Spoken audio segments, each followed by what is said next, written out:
There's a moment in every man's life when love quietly stops being love and becomes something else. Not a breakup, not cheating, not even distance. Nothing dramatic enough to warn you. Just a shift, a predator shift. One day you think you're building something real, something mutual, something solid. The next day, you can't explain why the air feels heavier when she looks at you. You don't feel loved anymore. You feel watched, measured, managed.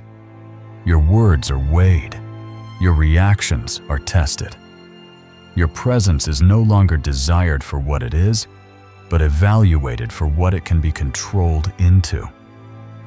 This is where most men get lost, because love doesn't collapse loudly. It doesn't announce itself with explosions or goodbyes. It mutates.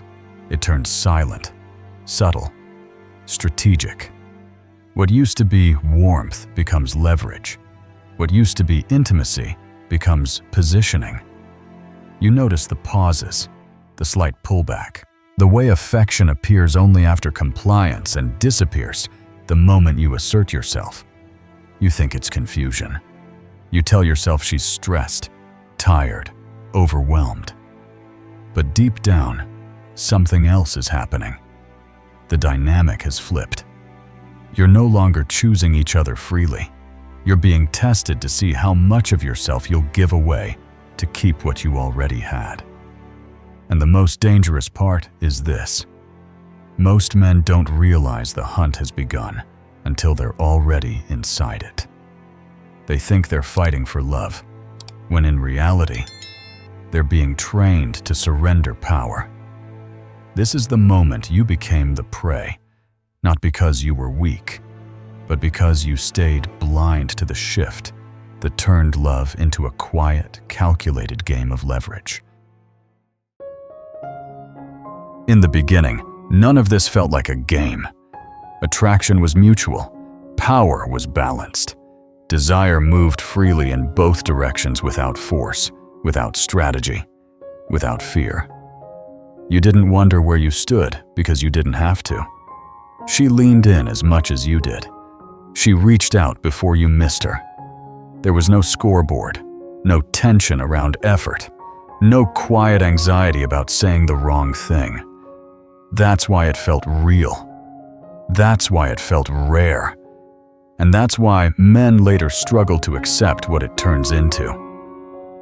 Back then, she wasn't watching you to measure how much control she had. She was watching because she was genuinely curious. You were not predictable yet. You were not fixed. You were not owned. Listen closely to what she said in that face. I like that you don't chase me. You're different from other men. I feel safe with you. Most men hear these words and mistake them as rewards for being nice, stable, agreeable. They're not. Those words were never about comfort. They were about contrast. She wasn't drawn to you because you were easy to read. She was drawn to you because you weren't. You had direction outside of her. Your attention wasn't guaranteed. Your emotional center didn't orbit her moods. You were present, but not consumed. Calm, but not passive. That uncertainty created tension, and tension is where attraction breathes. Here's the truth most men miss. She didn't choose you because you were good to her. She chose you because you were a question mark. Because she couldn't fully predict your reactions. Because she didn't know how much access she had yet. Attraction lives in uncertainty. Love begins in tension. The moment that tension disappears, love doesn't deepen automatically. It gets tested. And this is where the first mistake is usually made. Playbook moment. In the early phase, what worked wasn't effort. It was structure. You had a life that didn't pause when she entered the room. You responded, but you didn't hover. You made plans, but you didn't over-explain them. You showed interest without collapsing into availability. The rule here is simple and brutal. Never reward early attraction with total access. Let curiosity breathe. Let space exist. Let her come toward you at least as much as you go toward her. Because the illusion wasn't love without effort. It was love without imbalance. And once you start confusing presence with pursuit, the balance quietly begins to break. The shift never announces itself. It happens the moment certainty replaces tension. The moment she knows, not hopes, not wonders, but knows you won't leave. Your presence becomes guaranteed. Your availability becomes assumed. Your emotional loyalty stops being a choice and turns into a constant. And that's when something subtle but irreversible changes. The same man who once felt intriguing now feels predictable. Not because you became boring, but because the outcome became secure. Desire doesn't disappear when a woman feels safe. It transforms into something else. And that something else is power. This is why the language changes, not dramatically, but surgically. Why are you acting different lately? Sounds like concern, but it's a probe. Your overthinking isn't reassurance, it's dismissal. I just need space, isn't distance, it's leverage. You're being a bit insecure isn't feedback, it's reframing. These phrases aren't confusion, they are positioning. She's not trying to understand you, she's testing how much of yourself you'll shrink to preserve the connection. When a woman feels she can't lose you, her biology stops bonding and starts testing. Not because she wants to hurt you, but because certainty kills polarity. And polarity is what kept attraction alive in the first place. At this stage, most men make the wrong move instinctively. They sense the pullback and respond with reassurance. They sense the tone shift and respond with explanation. They feel the space and rush to fill it. This is where the power quietly slides out of their hands. Because every time you over-clarify, you confirm dependence. Every time you chase reassurance, you validate the test. The hunt doesn't begin when she pulls away. It begins when you follow. Playbook moment. The rule during the shift is containment, not correction. You do not argue with phrases designed to destabilize you. You do not defend your perception when it's being dismissed. You slow down instead of speeding up. You reduce emotional output instead of increasing it. Practically, this means shorter responses, not colder ones. It means fewer explanations, not silence as punishment. It means you stop narrating your feelings in real time. When she says she needs space, you give it without resentment and without announcement. When she labels you insecure, you don't try to prove strength. You demonstrate it through composure. The goal is not to regain approval. The goal is to restore uncertainty. Because attraction doesn't return when she feels convinced. It returns when she feels you are no longer guaranteed. The real turning point is not when she pulls away, but when she realizes she doesn't have to fear losing you. That's the exact moment your presence stops being a choice and starts being a certainty. You're no longer something she leans toward. You're something she assumes will remain. And assumption is lethal to desire. Nothing collapses on the surface. You're still there. She's still there. But underneath, the dynamic has shifted from connection to control. What once felt mutual now feels evaluated. Your consistency, which once signaled strength, quietly turns into predictability.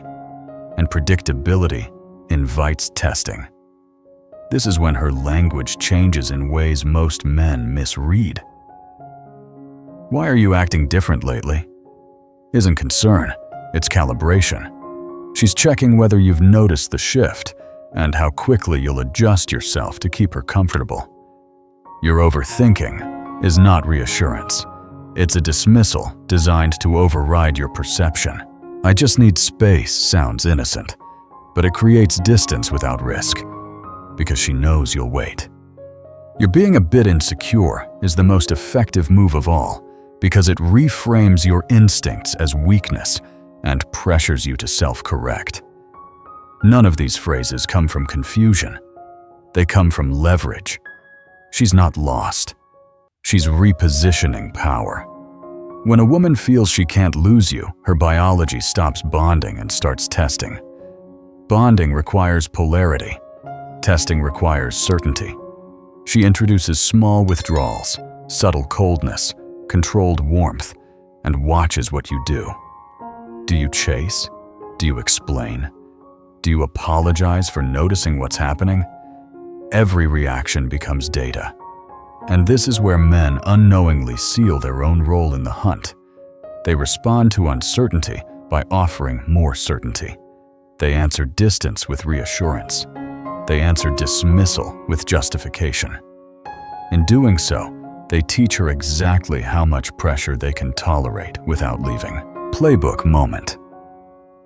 During the shift, your job is not to fix the dynamic, but to stop feeding it. You don't argue against minimizing language. You don't plead for clarity when space is requested. You don't overcommunicate to reestablish closeness. Instead, you slow everything down. You reduce emotional volume. You let silence do the revealing. Practically, this means you don't chase conversations that are pulling away from you. You don't explain your behavior when it's being reframed. You don't volunteer reassurance when none was requested. You remain present, but no longer predictable. Because the only way desire survives certainty is when certainty is quietly removed. Once certainty is established, predator mode doesn't arrive violently. It arrives methodically. Phase 1 is observation.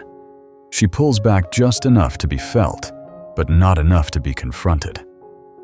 Fewer initiations, shorter responses, a slight cooling in tone. Then she watches. Not emotionally, but strategically. She studies how you handle the absence of reassurance. And this is where most men fail without realizing it. They feel the gap and instinctively move closer. More texts, more check-ins, more explanations.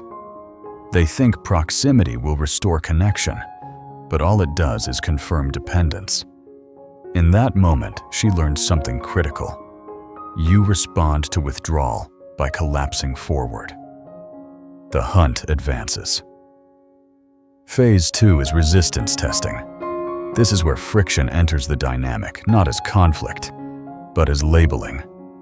You're too sensitive. I don't like clingy men. Why do you need reassurance? These phrases are not random. They're psychological pressure points. She's testing emotional self-control, your ability to regulate without external validation. She's testing detachment, whether your sense of self exists independently of her reactions. And most importantly, she's testing scarcity. Do you still feel rare, or have you become endlessly available? The man who argues here loses immediately. The man who defends his feelings hands her the leverage she's probing for, because every attempt to justify yourself communicates the same thing. Your internal state depends on her approval. Phase 3 is conditioning, and this is where love fully turns into a hunt. Affection becomes transactional. Warmth appears when you comply. Coldness surfaces when you assert.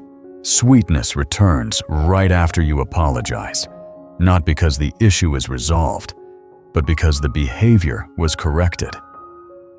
Over time, this trains you. You begin anticipating reactions. You soften your opinions. You filter your words. You avoid tension not because you want peace, but because you fear withdrawal. This is where men disappear. Not physically, but psychologically. The version of you that was once grounded, curious, and unpredictable slowly erodes. Playbook moment. Predator mode only works if you participate. Your counter is not confrontation, it's non-reactivity.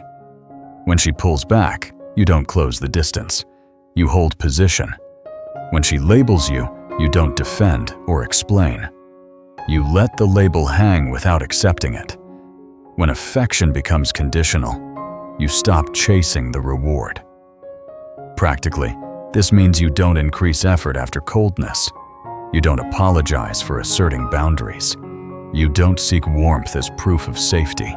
You maintain your rhythm regardless of her fluctuations. Conditioning collapses the moment it stops producing results.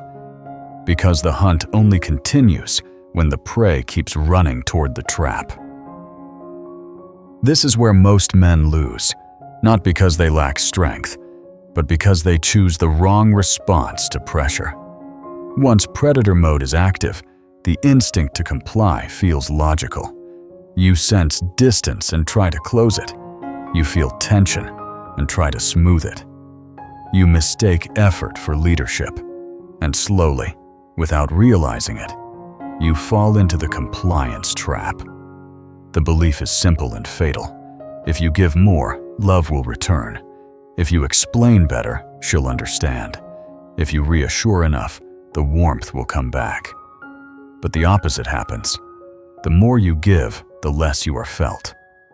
Over-explaining becomes your first mistake. You narrate your intentions, your feelings, your logic, hoping clarity will restore connection. It doesn't. It signals that you are negotiating for acceptance. Over-texting follows. You check in not to connect, but to relieve anxiety. Each message becomes a pulse check, a quiet plea for reassurance. Then comes emotional bargaining. You soften your standards, delay your boundaries, promise patience, all in exchange for a version of her that no longer exists. Finally, the deepest cut, apologizing for your instincts. You say sorry for noticing changes, sorry for feeling uneasy, sorry for reacting to withdrawal. And in doing so, you teach her that your internal compass is negotiable. This is why compliance accelerates the hunt. It removes friction. It removes mystery. It removes consequence. Desire cannot survive in a dynamic where one side is constantly adjusting to maintain peace. You don't regain desire by proving loyalty. You regain it by restoring uncertainty. And uncertainty does not come from distance alone. It comes from self-possession. From knowing that your presence is not unconditional when respect erodes. Playbook moment. The exit from the compliance trap starts with restraint, not effort. You stop explaining what doesn't need defending. You stop texting to manage emotions. You stop bargaining with your boundaries. Practically, this means you let misunderstandings exist without rushing to correct them. You allow silence to replace reassurance. You respond when there is substance, not when there is anxiety. You acknowledge your instincts without apologizing for them. Most importantly, you reintroduce consequence, not as punishment, but as self-respect. You invest where investment is mutual. You pull back where effort becomes one-sided. Compliance trains her to hunt you. Self-containment ends the chase. Because the moment you stop proving your worth is the moment your value quietly returns.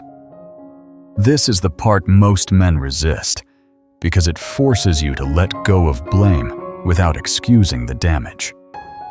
She's not evil. She's not calculating in the way you imagine. This isn't malice. It's biology. When the dynamic shifts, she isn't waking up every morning deciding to hunt you. Her nervous system is responding to certainty the same way it always has. Women bond to men they can't fully predict. They test men they might outgrow. Not because they're cruel, but because attraction is not sustained by comfort alone. It's sustained by polarity, and polarity dies the moment fear of loss disappears. When she felt you were choosing her freely, desire flowed. When she realized you would stay regardless of how she behaved, desire changed form. It didn't vanish, it inverted. It became curiosity about limits, about how far she could pull before you broke, about how much you would tolerate to remain connected. This is why the hunt feels personal, but isn't. When she hunts, it's not because she hates you. It's because she no longer fears losing you. And fear of loss is not insecurity. It's respect for consequence. Without it, attraction has nothing to anchor itself to. Most men personalize this shift and spiral. They assume they failed. They assume they became less attractive. They assume something is wrong with them. That belief keeps them stuck in compliance because they try to fix themselves instead of addressing the dynamic. The truth is harsher and cleaner. Nothing is wrong with you. What changed was leverage. Once leverage concentrates on one side, behavior follows. This is not a moral judgment. It's a pattern older than language. Playbook moment. The reframe changes your behavior immediately. You stop trying to diagnose her intentions and start regulating your position. You don't argue with biology. You adapt to it. Practically, this means you stop rewarding tests with emotional reactions. You stop interpreting pullbacks as emergencies. You stop trying to prove safety when safety is already assumed. Instead, you reintroduce grounded unpredictability. Not chaos, not games. Structure. You become consistent in your standards, not in your availability. You let your presence be felt, but not guaranteed. You invest where effort is reciprocated and remain neutral where it isn't. The moment you stop needing her behavior to validate your worth, the dynamic recalibrates. Sometimes attraction returns, sometimes it doesn't. But either way, the hunt ends. Because a man who understands the wiring stops running from it, and the man who can accept loss without panic is the only man who can't be hunted. This is where the hunt either ends or consumes you. Not with confrontation, not with ultimatums, but with discipline. The playbook is not about winning her back. It's about surviving the dynamic without losing yourself. Rule 1 is brutal and counterintuitive. Stop chasing clarity. The moment she pulls back, your instinct is to demand explanations, to force language onto something that is intentionally vague. What's wrong? Talk to me. Feels reasonable, but it hands her control of the frame. Silence reveals more than conversations ever will. When you replace that impulse with, "I'll give you space," you're not surrendering. You're removing pressure, and pressure is what fuels testing. The man who can sit in uncertainty without flinching immediately regains leverage. Rule 2 is emotional independence, and this is where most men lie to themselves. Your mood cannot be tied to her approval. As long as it is, you're reactive. The behavioral shift is subtle but powerful. Fewer check-ins, not as punishment, but because you don't need constant feedback. No emotional justification, because you don't owe explanations for being centered. Calm neutrality becomes your baseline. You're present, but not chasing warmth. Indifference is not cruelty, it's balance. It's the signal that your internal state is stable, regardless of her fluctuations. Rule 3 is removing predictability. And this is not about playing games. Games are erratic. Structure is grounded. You keep plans flexible because your life doesn't revolve around preserving availability. You end conversations first when they reach their natural end, not when you're starved for connection. You don't explain your schedule Because access is not automatic. These behaviors reintroduce polarity without manipulation. You're no longer something she can fully map. Rule 4 is where the dynamic either corrects or concludes. You let her invest again. Not through persuasion, but through absence of pursuit. She must feel movement toward you. Watch for the signals that matter. She initiates. She asks questions. She brings warmth back without being prompted. If that investment doesn't return, you already have your answer. The playbook is not designed to trap her. It's designed to free you. Because the moment you stop performing for affection is the moment the hunt loses its power. Everything collapses into this final realization, and it's the one most men avoid because it threatens the illusion they've been taught to protect. The only man a woman can't hunt is the one who doesn't need to stay. Not because he is cold, not because he is cruel, but because his presence is a choice, not a dependency. The moment you truly accept that you can walk away without resentment, without drama, without needing to be understood, the entire dynamic changes. Not as a tactic, but as a fact. The hunt requires fear, and fear disappears the moment you are at peace with loss. This is where love has to be reframed, because most men confuse endurance with devotion. They believe staying proves depth. They believe tolerating erosion proves commitment. It doesn't. Love is not possession. It's not proximity at any cost. It's mutual choice, renewed daily, freely, without coercion. The second love becomes something you must protect from collapse through sacrifice of self. It stops being love and starts becoming control. Walking away is not failure. Staying when respect is gone is. The man who can walk away doesn't threaten it. He doesn't announce it. He doesn't use distance as punishment. He simply lives from a place where his identity, direction, and standards exist independently of who chooses him. That independence is not emotional withdrawal. It's emotional solidity.